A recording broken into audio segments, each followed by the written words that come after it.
નમસ્કાર મિત્રો. પોલીસ કોન્સ્ટેબલનું ડીવી પૂરું થયું આજે 20-25 દિવસ થઈ ગયા બરાબર, અને હજુ સુધી ફાઇનલ રિઝલ્ટ આપ્યું નથી. તો ફાઇનલ રિઝલ્ટ તો હવે ટૂંક સમયમાં આવશે જ, કારણ કે આ દિવાળીનું વેકેશન હવે પૂરું થઈ ગયું બરાબર છે, જે 7-8 દિવસનું તે હવે ટૂંક જ સમયમાં તમારું રિઝલ્ટ જાહેર થવાની પૂરેપૂરી સંભાવના છે. પણ આપણે આજે છે ને એ વાત કરવાની છે કે ભાઈ ફાઇનલ જે રિઝલ્ટ આવશે એની અંદર કેટલું કટ ઓફ રહેશે બરાબર, કેટેગરી વાઇઝ. તો જુઓ, આની પહેલાં પણ મેં વિડીયો બનાવ્યો હતો બરાબર, પણ ઘણા બધા મિત્રોની કોમેન્ટ આવતી હોય છે વિડીયોમાં કે ભાઈ મારે આટલા માર્ક્સ થાય છે તો ફાઇનલ સિલેક્શન થશે કે નહીં થાય. તો જુઓ, હું આજે છે ને મતલબમાં જે મિત્રોને જેટલા માર્ક્સ થતા હોય બરાબર છે, તમારે આ વિડીયો જોઈને પછી એક્સપેક્ટ કરી લેવાનું કે ભાઈ આમાં ફાઇનલ સિલેક્શન થશે કે નહીં થાય બરાબર.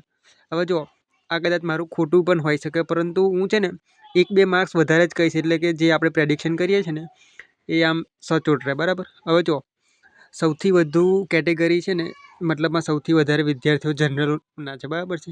એ તો સિમ્પલ વસ્તુ છે કે બધી પરીક્ષાની અંદર જનરલ વિદ્યાર્થીઓ વધુ બોલાવે છે. હવે આમાં છે ને 10,333 વિદ્યાર્થીઓ બોલાયા છે ડીવી માટે, અને એનું કટ ઓફ અટક્યું છે મતલબમાં ડીવી માટેનું 120. તો તમે માનીને ચાલો કે છે ને જનરલની અંદર તમારે 10થી 12 માર્ક્સ પ્લસ કરી દેવાના બરાબર છે. કારણ કે જનરલમાં કેમ છે, મતલબ આ 10થી 12 માર્ક્સ હું કહું છું કેમ કે આમાં વિદ્યાર્થીઓની સંખ્યા વધારે છે, અને જે નીચેની કેટેગરીવાળા હોય ને એ બધા કદાચ વધારે માર્ક્સવાળા હોય તો ઉપર જનરલમાં કાઉન્ટ થઈ શકે બરાબર. એટલે તમારે 10થી 12 માર્ક્સ વધારે એડ કરી લેવાના બરાબર છે. ધારો કે 120 અહીં ગાડી છે ને, તો તમારે 130 અથવા 131-32 માર્ક્સ થતા હોય ને તો તમારે ફાઇનલ મતલબમાં શું કહેવાય કે જોબ મળવાના ચાન્સ પૂરેપૂરા છે બરાબર છે. એટલે જે વિદ્યાર્થી જનરલ કેટેગરીમાં છે અને 130+ માર્ક્સ છે ને જેને, એને એકદમ નિશ્ચિંત રહેવાની જરૂર છે, કારણ કે તમારું સિલેક્શન મતલબમાં ફાઇનલ થવાનું જ છે બરાબર છે. પછી શું કહેવાય કે જે મિત્રો હવે જનરલમાં છે બરાબર, અને જેને શું કહેવાય કે 125 અથવા તો 127 એટલા માર્ક્સ થતા હોય, તો આ લોકોને શું કરવાનું? તો જુઓ, આ મિત્રો છે ને એ તમે બોર્ડર પર છો ને એવું કહી શકાય, કારણ કે આમાં કેવું છે, જનરલ કેટેગરીમાં સૌથી ઊંચા મેરિટ જવાની સંભાવના સૌથી વધારે છે, કારણ કે સિમ્પલ વસ્તુ છે કે નીચેની જે કેટેગરીવાળા છે એ બધા ઉપર આવવાના બરાબર, જે વધારે માર્ક્સવાળા છે. એટલે માનીને ચાલો કે 10થી 12 માર્ક્સ તમારે એડ કરી દેવા બરાબર. એટલે કે 120 છે તો 130 અથવા તો 30+ જેના માર્ક્સ થતા હોય એને નિશ્ચિંત રહેવાનું બરાબર. પછી આપણે બીજી વસ્તુ કરીએ, મતલબમાં EWSની વાત કરીએ બરાબર. તો EWSમાં કેવું છે, અહીંયા ડીવી માટેનું કટઓફ આપ્યું છે 54 બરાબર છે. તો આ મિત્રોને છે ને 7થી 8 માર્ક્સ પ્લસ કરી દેવાના બરાબર છે. મતલબમાં અહીંયા 94 છે બરાબર છે, તો આપણે 8 માર્ક્સ એડ કરીએ તો 94, 98 ને 102+ માર્ક્સ તમારા થતા હોય બરાબર છે, જે મિત્રોને EWSમાં છે અને 102+ માર્ક્સ થતા હોય. આ હું છે ને બોયઝની વાત કરું છું, અહીંયા ગર્લ્સની વાત નહીં થતી. બાકી ગર્લ્સમાં તો તમને ખબર જ છે, એ તો હું પછી આગળ કહું છું. હવે જુઓ, EWS કેટેગરીમાં છે જે મિત્ર અને જેને 102+ માર્ક્સ થતા હોય ને એને નિશ્ચિંત રહેવાની જરૂર છે, કારણ કે આપણે 8 માર્ક્સ બી ઉમેરીએ ને તો અહીંયા કેટલા 102 માર્ક્સ થાય છે બરાબર છે. એટલે તમારે કોઈ ચિંતા કરવાની જરૂર નહીં બરાબર. પછી SCBCની વાત કરીએ તો સૌથી વધારે મેસેજ છે ને SCBCના સ્ટુડન્ટના આવતા હોય છે કે ભાઈ મારે આટલા છે ને આટલા છે.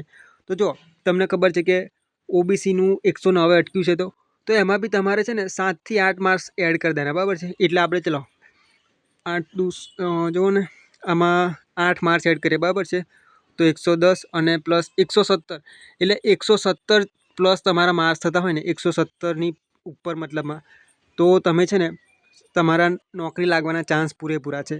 પછી જે મિત્રોને 115 થાય છે અથવા 116 થાય છે, તો એને શું, તો જેને 115થી ઓછા માર્ક્સ થતા હોય ને જે મિત્રને, એ તમે બોર્ડર પર છો એવું કહી શકાય મિત્ર, કારણ કે આમાં કેવું છે કે OBCના વિદ્યાર્થીઓ બી સૌથી વધારે હોય છે બરાબર છે. એટલે તમારે છે ને 117ની ઉપર માર્ક્સ થતા હોય ને તો તમારે નિશ્ચિંત રહેવાનું, કારણ કે તમારું સિલેક્શન થવાના પૂરેપૂરા ચાન્સ છે બરાબર છે.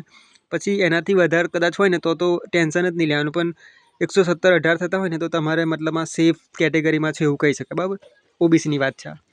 પછી STની વાત કરીએ બરાબર. તો STમાં તો કેવું છે કે આમાં બહુ ઊંચું જવાની સંભાવના બહુ ઓછી છે, પણ આપણે 94 અહીં ગાડી છે ને, તો આમાં ખાલી 4થી 5 માર્ક્સ એડ કરી દઈએ તો 94 ને 4 98 બરાબર. એટલે કે 98-99 માર્ક્સ તમારે થતા હોય ને તો તમે સેફ કેટેગરીમાં છો, મતલબમાં SCવાળા બરાબર છે. અથવા તો આપણે શું કહેવાય કે 100+ માર્ક્સ જેને હોય ને SC કેટેગરીમાં, એને નિશ્ચિંત રહેવાનું બરાબર, કારણ કે તમારું સિલેક્શન થવાના ચાન્સ છે બરાબર.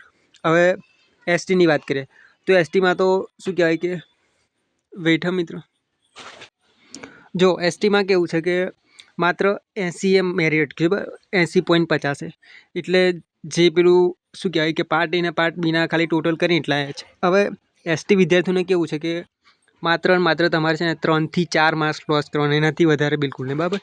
એટલે જે મિત્રને 83-84 માર્ક્સ થતા હોય, બરાબર છે, મતલબમાં છેલ્લે આપણે ચલો ને 84+ જેના માર્ક્સ થતા હોય ને એ મિત્રને જોબ મળવાના પૂરેપૂરા ચાન્સ છે, બરાબર છે.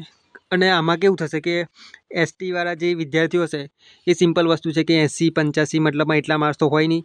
હવે જે મિત્રને વધારે માર્ક્સ થતા હશે, બરાબર છે, 110 અથવા તો શું કહેવાય કે અમુક ઘણા બધા વિદ્યાર્થીઓ જે મતલબમાં જેને 125+ અથવા 130+ થતા હોય, હવે આ વિદ્યાર્થી આવા કદાચ 10-15 બી નીકળે, બરાબર છે, તો એને જનરલની સીટ મળે, બરાબર. એટલે અહીંયા જે 1682 બોલાયા છે એમાંથી એટલા ઓછા થાય ને એટલે તમારું મેરિટ છે ને નીચું રહેવાના મતલબમાં ચાન્સ વધારે છે, બરાબર છે.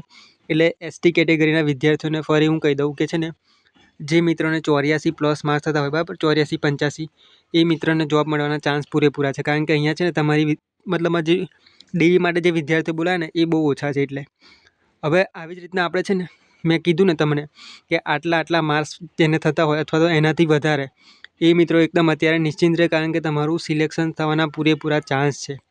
હવે આપણે છોકરીઓની વાત કરીએ, બરાબર. તો છોકરીઓનું કેવું છે તો અહીંયા હું તમને છોકરીઓની વાત કરું કે જો ખાલી આ શું કહેવાય, એક જ મિનિટ, છોકરીઓની જે વાત કરીએ એમાં જનરલ કેટેગરી જે છોકરીઓની છે, બરાબર છે, આ તો મેલનું છે, આપણે આની વાત કરી નાખીએ, બરાબર. આપણે હવે ફિમેલની વાત કરીએ તો જો ફિમેલની અંદર છે ને 98 માર્ક્સે મેરિટ અટક્યું છે, બરાબર છે. હવે છોકરીઓમાં કેવું છે કે 98 માર્ક્સે અટક્યું છે ને તો આમાં તમારે ખાલી છે ને છોકરીઓ સૌથી વધારે બોલાય નહીં, બરાબર છે, કારણ કે મતલબમાં મેં પહેલાં શું કહેવાય એનાલિસિસ કર્યું હતું ને તો ખાલી 1000 છોકરીઓ વધારે બોલાય છે, બરાબર. એટલે આમાં મેરિટ ઊંચું રહેવાની સંભાવના બહુ જ ઓછી છે. તો બી આપણે જનરલની વાત કરીએ છોકરીઓની તો જે છોકરી જનરલમાં છે અને જેને મતલબમાં 98માં આપણે ચલો 7-8 માર્ક્સ એડ કરી દઈએ, બરાબર. એટલે 98ની અંદર આપણે ચલો 6 થી 7 જ માર્ક્સ, વધારે નહીં. તો 98 ને 2 100 ને 104 એટલે 105+ જે છોકરીના માર્ક્સ છે અને શું કહેવાય ઓબીસી જનરલની અંદર છે, બરાબર, અને 105 માર્ક્સ છે એના અથવા તો એનાથી વધારે તો એ છોકરીને જોબ મળવાના ચાન્સ પૂરેપૂરા છે, બરાબર. હવે આ તો જનરલની વાત કરી. પછી આપણે વાત કરીએ ઈડબ્લ્યુએસની. તો જો હવે બીજી બધી કેટેગરીમાં છે ને 80ની આજુ મતલબમાં 80 કટ ઓફ છે, બરાબર, ડીવી માટેનું કટ ઓફ. તો આ બધી કેટેગરીની છોકરીઓની વાત કરું તો જો ઈડબ્લ્યુએસને ખાલી કેટલા ખબર છે તમારે 80 છે ને ડીવી માટેનું કટ ઓફ, તો તમારે ખાલી 3 થી 4 જ માર્ક્સ. આ તો આટલું બધું તો વધારે કહું છું, પણ ખાલી 2-3 માર્ક્સ એડ કરો ને તોય તમારે બહુ થઈ ગયું. એટલે ઈડબ્લ્યુએસની છોકરી જે છે એને ખાલી ચલો ને આપણે 3 જ માર્ક્સ પ્લસ કરીએ, બરાબર છે. તો 83-84 માર્ક્સ જેને હોય ને એને એકદમ નિશ્ચિંત રહેવાનું, કારણ કે તમારું કટ ઓફ બહુ ઊંચું નહીં જાય, કારણ કે આ લોકોને 1000 છોકરીઓ વધારે મતલબમાં બોલાય છે, બરાબર, ડીઈ માટે. એટલે એ તો જનરલમાંથી સૌથી વધારે નીકળી જશે પછી એ રીતના એમ.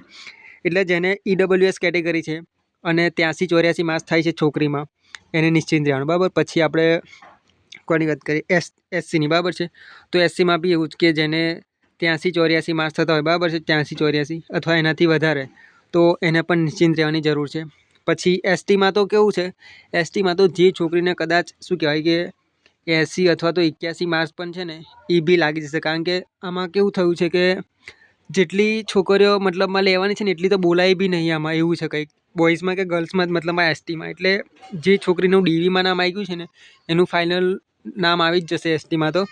પણ તો બી તમારે 80થી વધારે માર્ક્સ હોય તો સારા કહેવાય. આમ તો મતલબ 80થી વધારે એટલે કેટલું 81-82 તો બહુ કહેવાય, કારણ કે તમારું કટ ઓફ તો એનાથી ઉપર જવાના ચાન્સ જ નહીં, કારણ કે છોકરીઓ મતલબમાં છોકરાઓની સંખ્યા જ બહુ ઓછી બોલાય છે, બરાબર.